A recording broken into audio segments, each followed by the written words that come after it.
Hey guys, I'm Stephanie Weaver from artforpaws.com. That's art for, like furry little animal, paws.com. So today what I'm going to show you is a little bit of what I do to clean up the mineral spirits or turp that's in my container here. And how I know it's time to do that, and I do this maybe once every 2-3 years, something like that.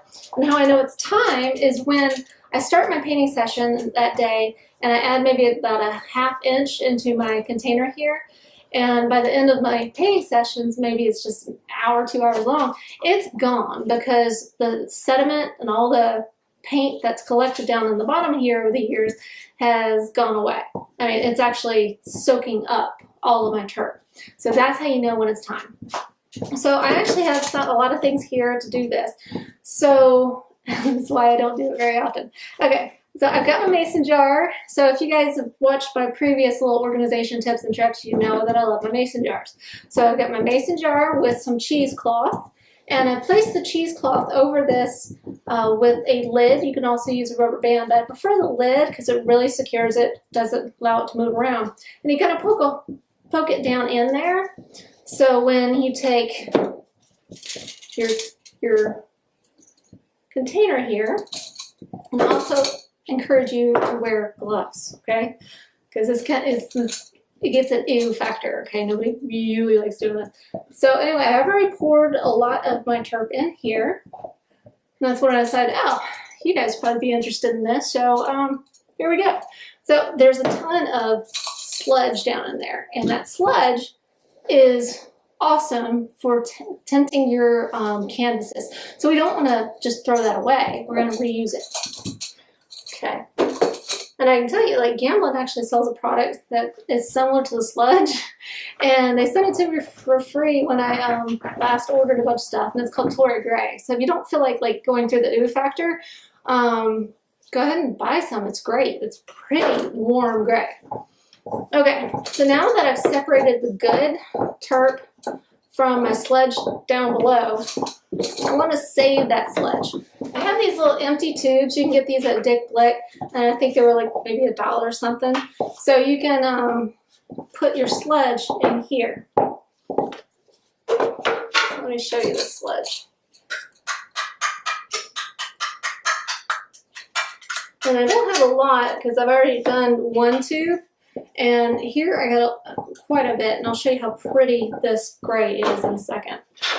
Okay.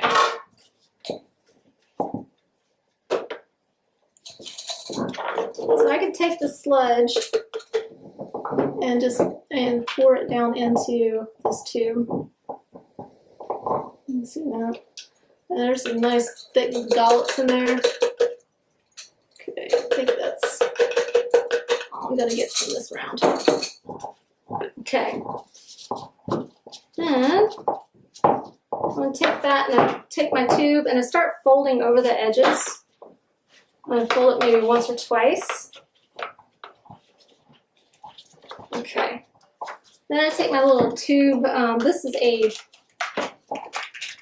kind of like a thing that squeezes all the paint up towards the front here. And what I'm going to do is kind of really seal it. And I just roll it back and forth. This is a handy, handy thing to have. Cool, right? So all my paint's up here.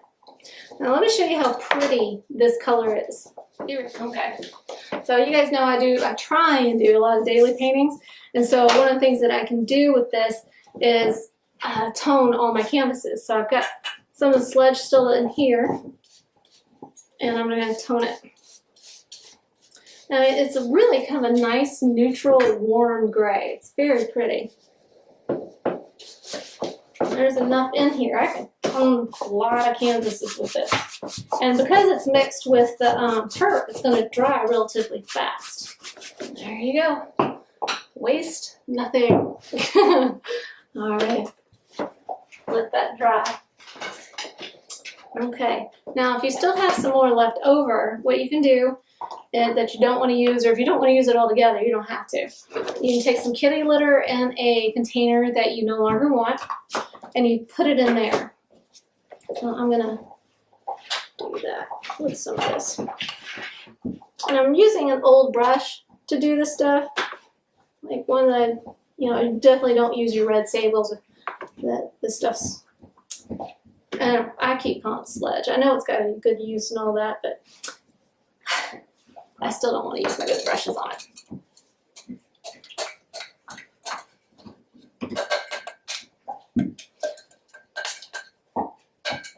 And if you're wondering what to do with the kitty litter container, call your local Sherman and Williams and ask them what to do with like old paint cans, and they'll help direct you on where you need to take this type of material, because you definitely don't want to just put it in with garbage or the put it down the sink. I mean, you'll really kind of mess some stuff up there. But yeah, so you just kind of shake it around with the kitty litter, and that helps solidify it and absorb all of those, the bad stuff. Okay, and once you got that done, I mean, everything's never going to look like it did when you first bought it, but it's good enough. And so now I can add the stuff that I separated. We got all the sediments out, and you can do this several times where you strain it through the cheesecloth. I usually just do it once because it's never going to get the way I want it.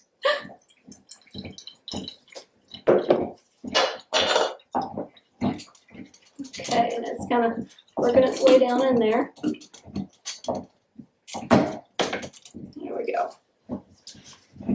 And if you really want access to those little holes, because some of mine are actually kind of clogged up there, I'm going to take my scraper tool.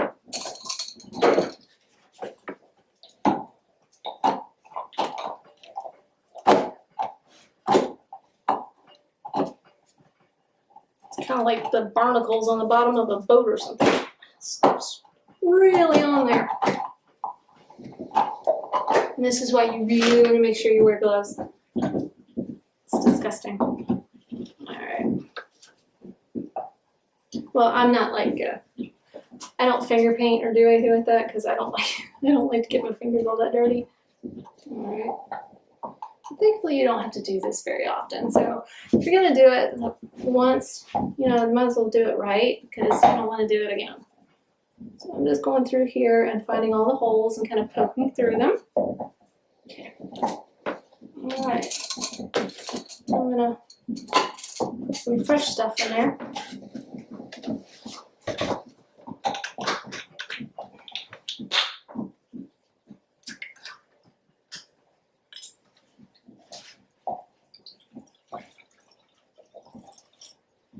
I'm just going to wait for it to settle down in there, and I really only want about 1/2 inch, maybe a 1/4 inch to come up above my strainer here. There we go. And now it is clean, cleaner. Okay. There we go. I hope you enjoyed today's short little video on how to replace your turp and how to reuse the sludge that's in the bottom of your turp container.